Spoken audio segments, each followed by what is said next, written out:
कहानी जादुई एकता, यूनिकॉर्न की दुनिया, रहस्यमय जंगल। एक बार की बात है, भारत के एक छोटे से गांव में अंशु नाम का एक छोटा लड़का रहता था। अंशु का सपना था कि वह कभी यूनिकॉर्न को देखे। उसकी दादी ने उसे हमेशा यूनिकॉर्न की कहानियां सुनाई थी और अंशु हमेशा सोचता था कि क्या वे कहानियां सच हो सकती हैं।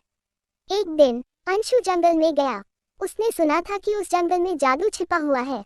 जंगल में चलते चलते अंशु ने एक अजीब सी चमकती हुई चीज देखी। वह चमकती चीज एक पुराने पेड़ के पीछे छिपी हुई थी। जैसे ही अंशु पेड़ के पास पहुंचा, उसने देखा कि पेड़ पर एक दरवाजा बना हुआ है। ये दरवाजा बहुत ही अनोखा था, जैसे किसी जादुई दुनिया का प्रवेश द्वार हो। अंशु ने दरवाजा खोला और अंदर चला गया। अचानक उसे ऐसा लगा कि वह किसी और ही दुनिया में आ गया है।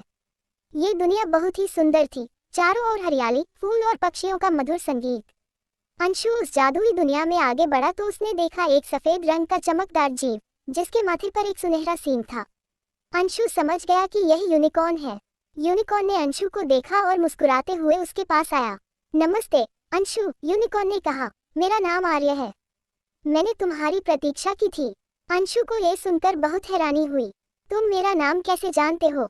उसने पूछा। आर्य ने अंशु को बताया कि इस दुनिया में सभी जीव एक दूसरे की भावनाओं को समझ सकते हैं।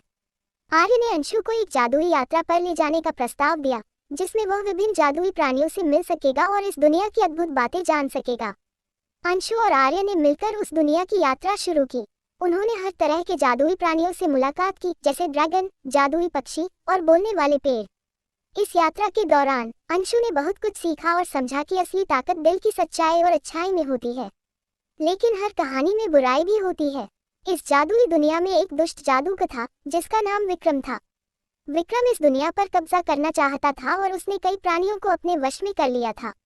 उसने आर्य और अंशु को भी बंदी बना लिया। आर्य और अंशु ने मिलकर विक्रम का सामना किया।